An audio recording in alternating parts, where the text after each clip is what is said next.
Assalamualaikum warahmatullahi taala wabarakatuh. A'udzu billahi minasy syaithanir rajim. Bismillahirrahmanirrahim. Innal hamdalillah nahmaduhu wa nasta'inuhu wa nastaghfiruh wa na'udzu billahi min shururi anfusina wa min sayyiati a'malina. Man yahdihillahu fala mudilla lahu wa man yudlilhu fala hadiya lahu. أشهد أن لا إله إلا الله وأشهد أن محمدا عبده ورسوله اللهم صل وسلم وبارك على سيدنا محمد وعلى آله وصحبه أجمعين أما بعد فإن أصدق الحديث كتاب الله وخير الهدي هدي نبي محمد صلى الله عليه وسلم اللهم رب اشرح لي صدري ويسر لي أمري واحلل عقدة من لساني يفقهوا قولي اللهم علمنا ما جهلنا وذكرنا منه ما نسينا اللهم افتح بيننا وبين قومنا بالحق وأنت خير الفاتحين. Alhamdulillah, kita telah sampai kepada catatan yang ke-7 di dalam tafsir ayat berkenaan dengan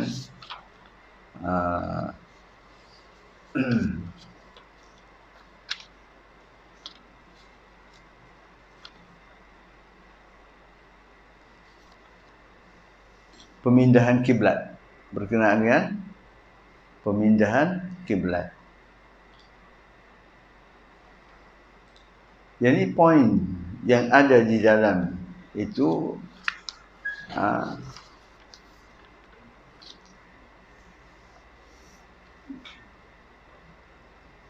tafsirnya di dalam surah Al-Baqarah, sayaqulu minan nas ma wallahum an qiblatihim allati kanu 'alaiha. Ya, sayaqulu subha, akan berkata orang-orang yang tak cerdik, kurang akal dia, ya, akan berkata kepada kamu wahai Muhammad wahai Islam, ma wallahum an qiblatihim allati kanu 'alaiha. Apakah yang menyebabkan mereka itu berpaling daripada arah kiblat yang dahulu dia berkiblat kepadanya Baitul Maqdis, tiba-tiba berpindah ke Kaabah. Tidak. Semua tu kita dah lalui dah semua tu. Ayat yang seterusnya, catatan yang ke-7. وَمَا كَانَ اللَّهُ لِيُضِيعَ إِيمَانَكُمْ وَمَا كَانَ اللَّهُ لِيُضِيعَ إِيمَانَكُمْ. Ya. Dan Allah sekali-kali tidak akan mensia-siakan iman kamu. Tapi di sini iman itu maknanya solat kamu. Sebab membicarakan tentang solat. Kenapa dalam solatnya mengarah ke Al-Qiblat. Ya, dulu ke arah Baitul Maqdis. Jadi Allah menamakan solat itu iman di dalam firman-Nya, wa ma kana Allahu liyudhi'a imanakum. Ya. Dan sekali-kali Allah SWT tidak mensia-siakan solat kamu sekalian. Ya. Kerana iman tidaklah sempurna kecuali dengan disertai dengan solat. Iman tak sempurna kalau tidak disertai dengan solat. Kerana solat terdiri daripada niat, bacaan dan amalan. Begitu juga iman. Tasdiq bil qalb, yakin. Wa natq bil lisan, berkata dengan perkataan lidah. Wal amalu bil arkan, beramal dengan rukun-rukun. Ya. Imam Al-Qurtubi dia menerangkan bahawasanya ayat wa ma kana Allahu liyudhi'a imanakum diturunkan sehubungan dengan mereka yang telah mati, yang ketika masih hayatnya dalam solatnya mengarah ke Baitul Maqdis. Sebagai yang diriwayatkan daripada Ibn Abbas, bahawasanya dia berkata ketika Nabi SAW dipindahkan kiblatnya ke Kaabah, beberapa orang sahabat bertanya kepada Nabi SAW, "Ya Rasulullah, bagaimana dengan kawan-kawan kita yang sudah mati padahal mereka ketika hidupnya bersembahyang menghadap ke arah Baitul Maqdis?" Maka Allah SWT menurunkan ayat, "Wa ma kana Allahu liyudhi'a imanakum." Ya. Selanjutnya Imam Qurtubi mengatakan lagi, maka Allah menamakan solat itu dengan iman. Ya. Kerana solat meliputi niat, bacaan dan amalan. Sama dengan tadilah. Berkata Imam Malik pula, firman Allah ini merupakan jawapan terhadap orang yang mengatakan bahawasanya solat tidak termasuk di dalam iman. Ada orang kata, ya, solat tak termasuk dalam iman. Kenapa kamu tak sembahyang? Tak beriman ke? Iman di sini ada. Iman bukan di sembahyang. Kadang-kadang orang berfalsafah. Ya, pada kalau tak ada sembahyang, imannya tak ada guna. Ya, tak betul. Sembahyang itu membuktikan dia beriman. Sembahyang itu zubdah, cheese, ya, pati segala ibadat. Ya, walaupun abdia, dia. Itu. Catatan ke-8 yang ada dalam tafsir itu, qad nara taqalluba. Qad nara taqalluba wajhika fis sama' falanwalliyannaka qiblatan tardaha. Qad nara, qad di sini berarti seringkali. Ya. Demikianlah Imam Zamakhsyari dia berkata, qad nara, maknanya seringkali kami menyaksikan, kami merhatikan, kami tengokmu wahai Muhammad. Siapa dia kata begitu? Allah SWT. Qad nara. Imam Abu Hayyan dia berkata seringkali tersirat di dalam perkataan taqalluba dengan kata-kata kerja taqallaba. Ya, bahasa Arab taqallaba, yataqallabu, ya, ia merupakan mutawi' atau kerja-kerja pasif bagi kerja qallaba. Ya. Jadi qallaba ni membalik-balik. Ya muqallibal qulub. Wahai orang yang membalik-balikkan hati. Membalik-balik. Ya. Orang yang sekali saja melihat ke arah ke atas, lenggok, tengok ke atas sekali saja, atau 2 atau 3 kali menengadah atau melenggok-lenggok, ya, belum dapat dikatakan bahawasanya qallaba, tunduk, menengadah, tak baik lagi. Ia disebut demikian apabila ia sering dan berulang-ulang menengadah. Menengadah. Sering kali dia lenggok-lenggok. Ni dia bahasa baku menengadah. Saya tak sedap suka menengadah. Saya suka sedap melengok. Melengok ke atas. Tengok lenggok ke atas. Tengok sekali, 2, 3 kali. Kalau 2, 3 kali dia tak panggil taqallaba lagi. Nabi tengok ke langit, tengok ke atas. Nak minta malu dengan Allah SWT. Itu akhlak Nabi Al-Anbiya alaihissalatu wassalam. Begitu dia dengan Allah SWT. Ya. Ayub alaihissalam, Yunus alaihissalam, Nuh alaihissalam, begitu jugalah. Cakapnya semua. Dah? Dia dah. Anni massannya durru wa anta arhamur rahimin. Ya Allah, aku ni terkena uzur, kemudaratan. Kamu anta arhamur rahimin, orang yang paling beri rahmat, kesian belas ya Allah. Dia tak kata, ya Allah aku sakit ni, sembuhlah aku. Tak. Kita dengan Allah tidak perlu begitu. Anbiya memang tinggi akhlak dia dengan Nabi SAW. Begitu juga Nuh alaihissalam. An-namni min ahli. Anak dia degil tak dengar kata, tak mahu naik bahtera Nabi Nuh. Nabi Nuh tahu hari ini tak boleh siapa akan selamatkan diri, melainkan siapa yang naik atas bahtera saja yang tak mati. Air akan tenggelamkan segala-gala atas dunia. Nabi Nuh tahu sebab Allah bagi tahu. Ya, anak dia, ya bunayya arkam ma'ana, hei anakku, ya bunayya, wahai anakku, marilah naik bersama kami. Tak mahu dia. Sa'awi ila jabalin, aku akan pergi ke bukit, ya'simuni minal ma', dia akan menjaga aku, ya, daripada air. La asmata al-yawm min amrillah, tidak ada asmah, perlindungan, ya, daripada kerja Allah SWT. Tapi tak reti, budak, dia tak tahu apa. Seorang bapa, dia kesian pada anak dia, dia tahu. Tapi budak ni, anak-anak ni, dia tak tahu apa.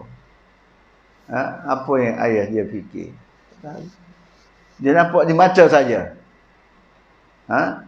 Begitu. Nabi Nuh pun mengadu. Innabni min ahli. Itu anakku daripada keluargaku, ya Allah. Ya? Allah jawab, innahu laysa min ahli. Betul anakmu, tapi bukan ahli kamu.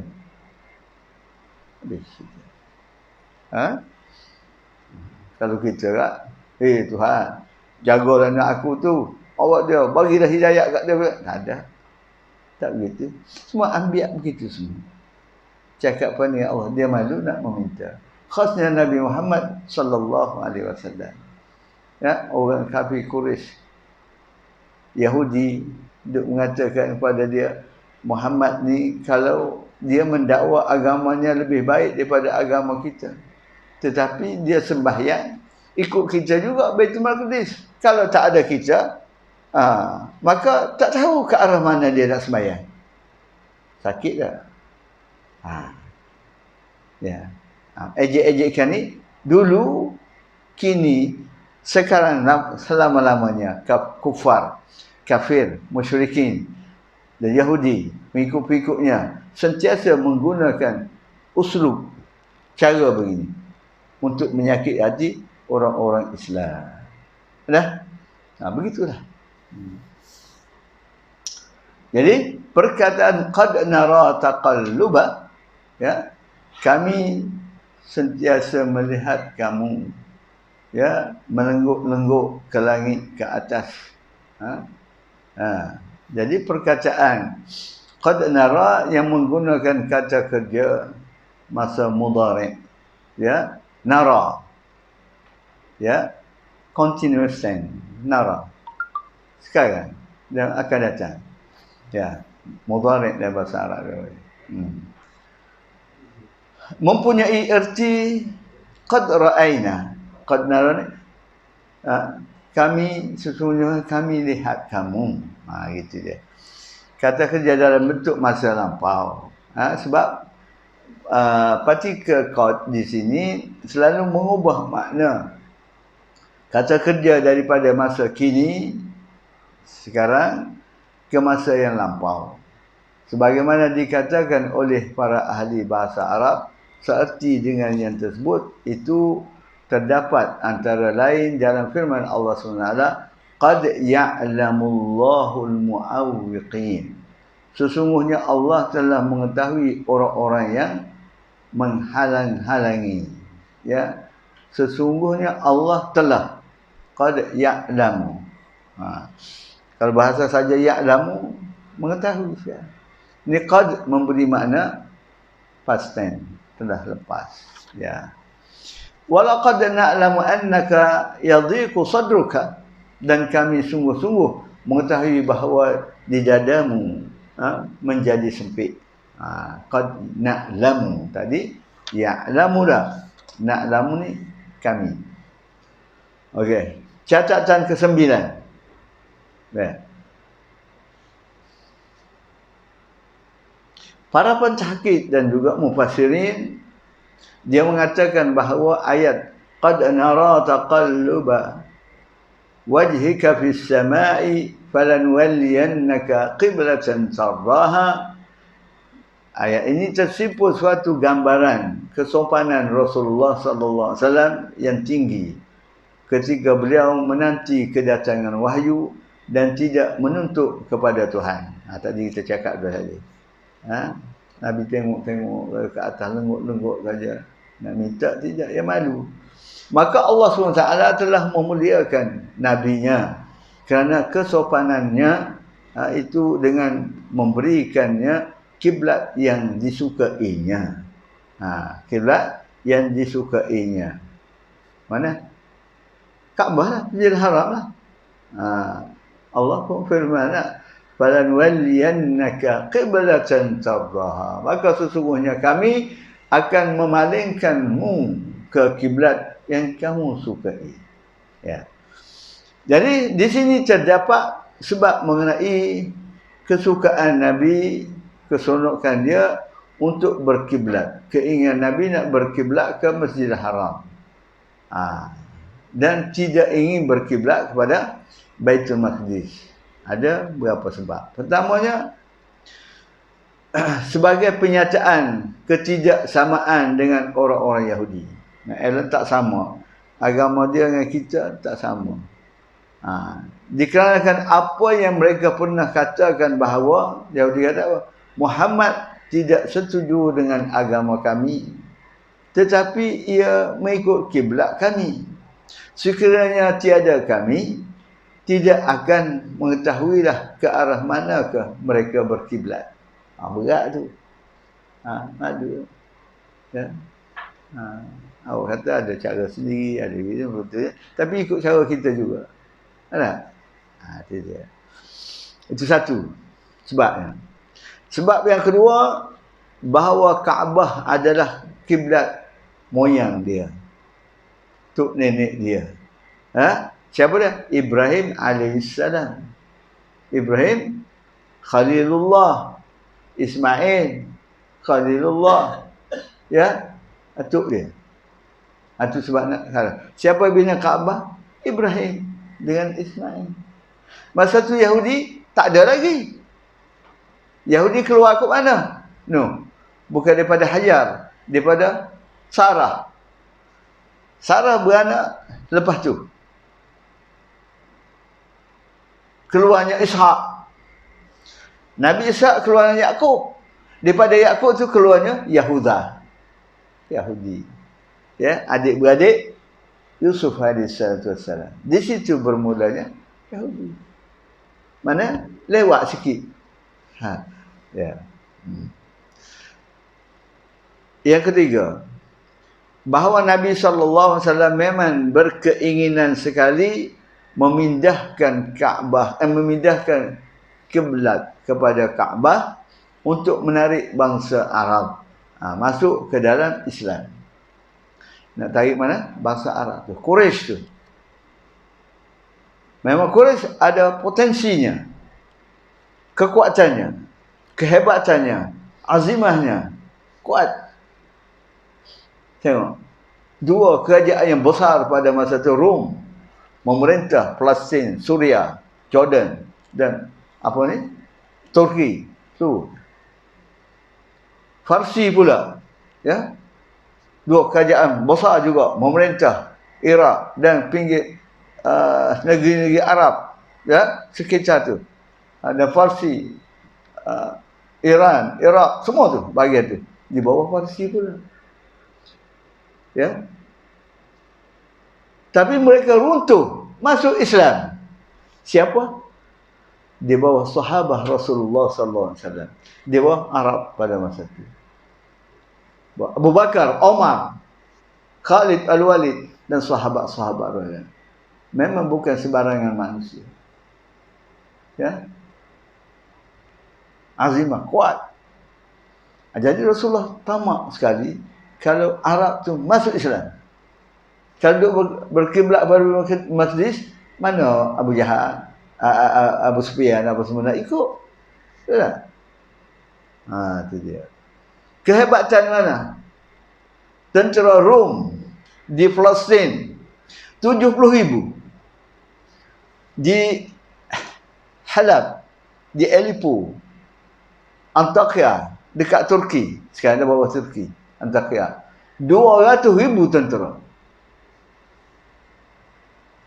Farsi pula, Iran, masa tu nama Farisi, Raja Farsi juga, berapa ratus ribu pula tenteranya.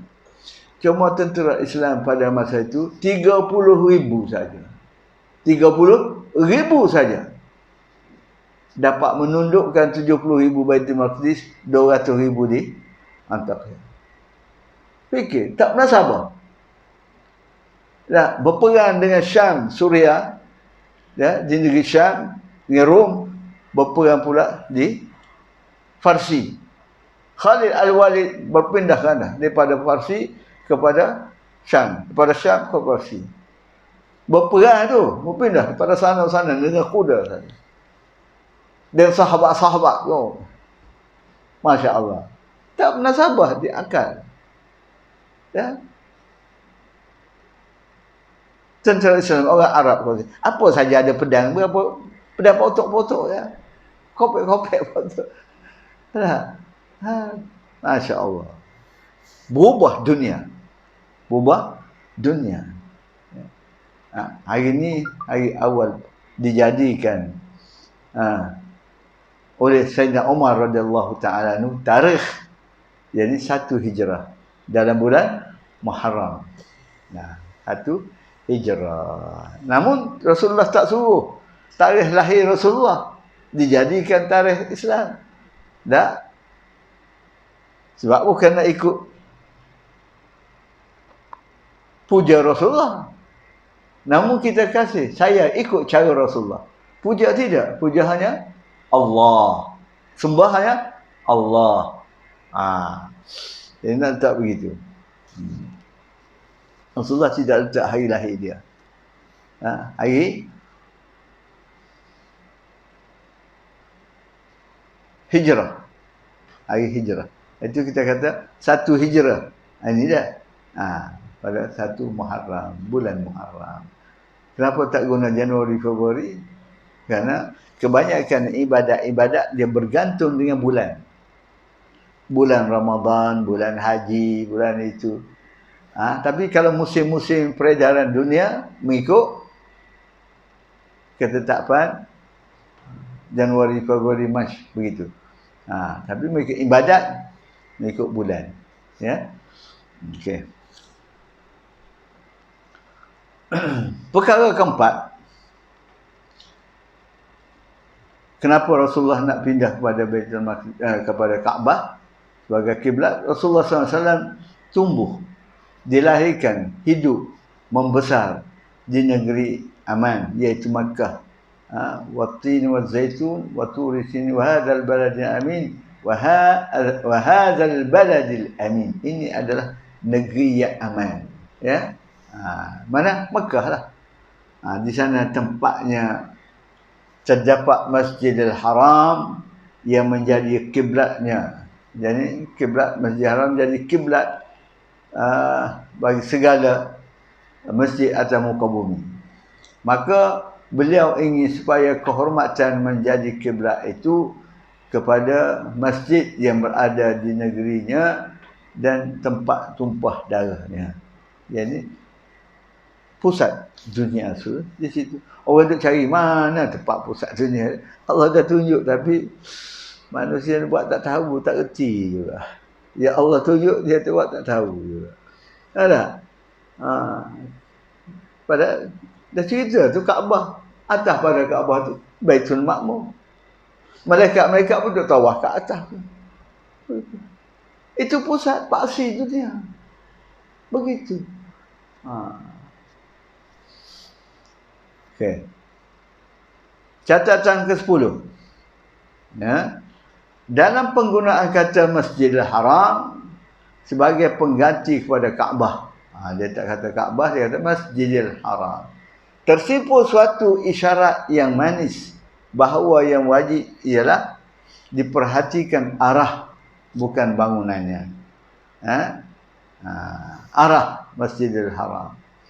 Adapun rahsia dijadikan menghadap muka ke kiblat itu bersifat khusus bagi Nabi SAW sahaja, iaitu di dalam ayat cerita fawalli wajhaka, ya, fawalli, palingkanlah mukamu, Nabi sajalah, syatral Masjidil Haram, ke arah Masjidil Haram, ke arah Masjidil Haram.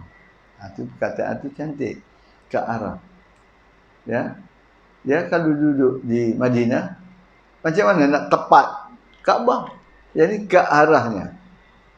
Kita ada mazhab Syafi'i, dia mesti kita niat memang tepat ke arah Kaabah. Begitu. Dia salah satu daripada syarat sah sembahyang, apa dia? Menghadap ke arah Kaabah. Ya. Tapi dia guna di sini tidak kata Kaabah, Masjidil Haram. Ya. Wahai suma kuntum fawallu wujuhakum syatrah. Ini untuk umat dia. Ya, wahai suma kuntum, dan di mana saja kamu berada, palingkanlah mukamu ke arahnya. Palingkanlah kamu, di mana saya berada, palingkanlah. Ini untuk umat dia. Tadi khusus untuk Nabi SAW. Ya. Padahal pembicaraan kepada Nabi, adakah juga pembicaraan kepada umatnya? Ialah tersimpul dalam perhatian terhadap kiblat itu, dan untuk menolak prasangka bahawa kiblat hanyalah kepada penduduk Madinah saja, sebab perintah berpaling ke Kaabah terjadi di Madinah. Bahkan mungkin akan dipahami bahawa Baitul Maqdis masih tetap lagi, ya, sebagai kiblat. Itu disuruh. Berkata Ar-Raghib Al-Asfahani, pembicaraan yang sifatnya khusus yang ditunjukkan kepada Nabi SAW, maka hal itu sebagai penghormatan kepada Nabi, ya, penghormatan kepada Nabi, dan untuk memenuhi hasrat dan keinginan beliau sallallahu alaihi wasallam. Adapun pembicaraan yang sifatnya umum yang datang di belakang tadi ayat, fa haitsuma kuntum fawallu wujuhakum syatrah, selepas fawalli wajhaka syatrah Masjidil Haram, dah. Dan bersifat khusus itu ialah untuk mencegah kemungkinan adanya pendapat bahawa pemindahan kiblat itu diperuntukkan bagi Nabi sahaja, sebagaimana misalnya firman Allah SWT, qumil lail, di malam, dia berasuh Nabi, ya, tetapi untuk umatnya juga.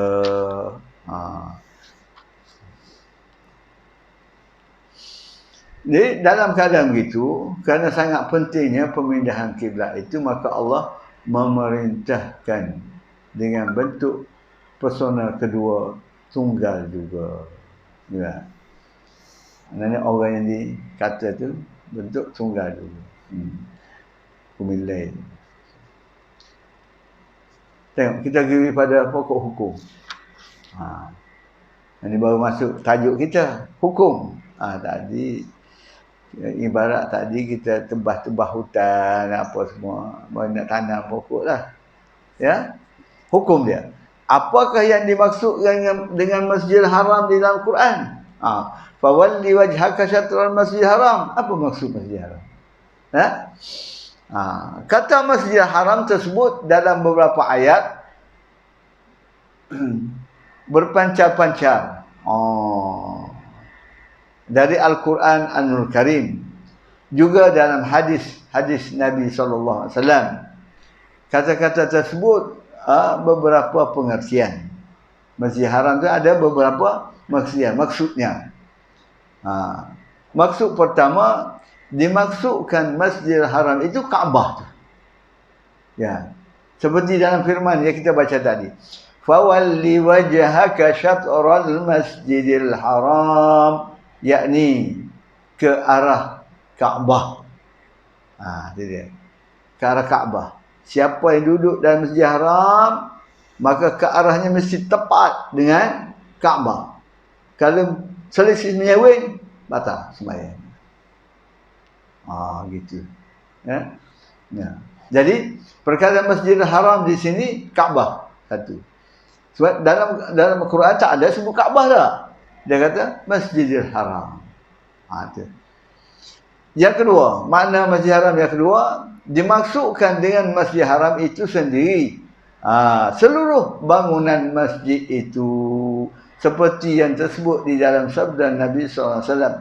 Salatun fi masjidi hadha khairun min alfi salatin fi ma siwahu illa al-masjidil haram.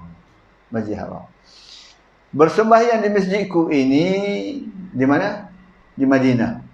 Lebih baik daripada bersembahyang 1000 kali ganda di masjid lain. 1000 kali ganda. Kecuali Masjidil Haram. Jadi Masjidil Haram. Lagi. La tashuddur rihalu illa ila salasati masajid. Tidak diakui melakukan perjalanan rihlah, ziarah ke masjid, kecuali perjalanannya ke 3 buah masjid, iaitu Masjidil Haram, masjidku ini, Masjid Nabawi, dan Masjidil Aqsa. Masjidil Al-Aqsa tidak dikira sebagai satu ziarah. Kalau kita pergi ke masjid-masjid lain, pergi masjid gitulah. Tapi ada kelebihan juga. Apa dah? 2 dah tak? Yang ketiga, makna Masjidil Haram, kota Mekah. Jadi Masjidil Haram tu sendiri tu, dia kiblat bagi orang kota Mekah. Jadi dia tak nampak Kaabah. Tapi kalau dia mengarah ke Kaabah, kena masjid tu, okey dah tu. Itu dia. Dimaksudkan juga dengan Kaabah. Ya. Dia Kaabah, kota Mekah. Kalau yang Masjidil Haram maksudnya kota Mekah. Subhanallazi asra bi 'abdihi lailan minal masjidil haram ilal masjidil aqsa. Maha suci Allah yang telah memperjalankan hamba-Nya di malam hari dari Masjidil Haram, yakni dari Mekah ke Masjidil Aqsa. Ya, dari Mekah dah. Dia kata di sini, Maha suci Allah yang memperjalankan hamba-Nya dari Masjidil Haram. Ya, masa tu Nabi duduk rumah dia, rumah makcik dia, Ummu Aiman. Ya. Bukan dalam masjid. Tapi Quran kata Masjid Haram. Maksudnya di Mekah, di kota Mekah. Itu maksud. Juga firman Allah SWT, humul ladzina kafaru wa saddukum anil masjidil haram. Di surah Muhammad dah.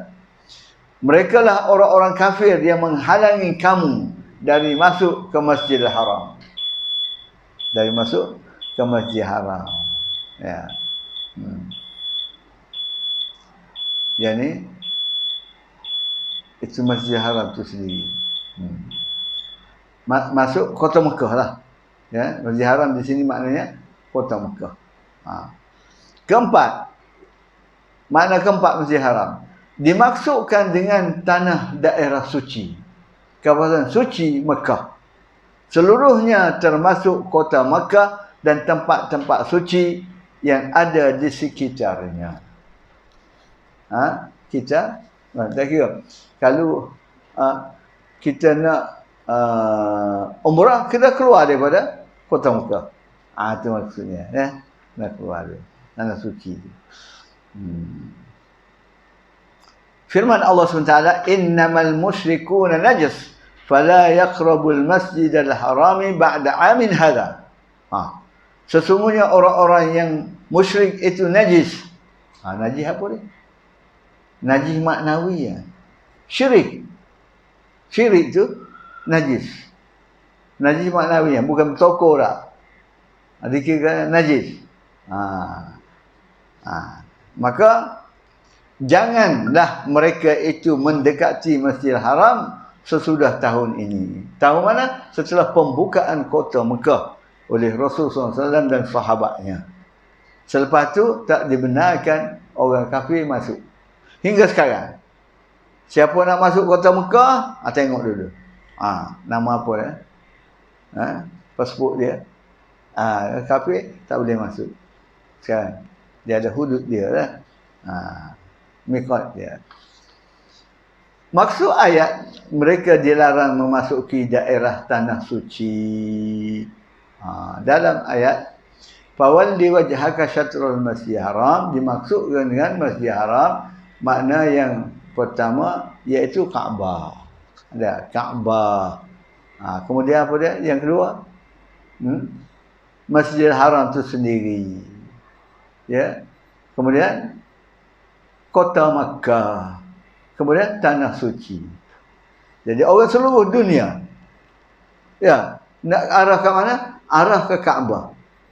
Kalau tak kena tepat dengan Kaabah pun kena kota Makkah, Masjidil Haram, kota tanah suci, okey tak ada. Mana ke arah situ kita duduk. Itu dia. Okeylah, setakat itu sajalah malam ni. Maksud Masjidil Haram. Ya. Ada pertanyaan ke? Hari ni 20 ke? Ke 19? 20 hari bulan 8.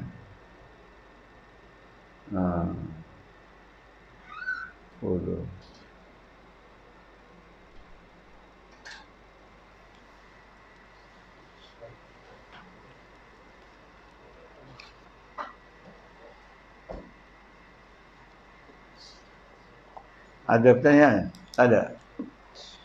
A'udzubillahi minasyaitonir rajim. Bismillahirrahmanirrahim. Allahumma inna nastaudi'uka ma 'allamtana farduhu ilaina wa quta hajatina. Fala tunsina wa sallallahu ala sayyidina Muhammad wa ala alihi wa sahbihi wasallam. Walhamdulillahi rabbil alamin. Barakallahu.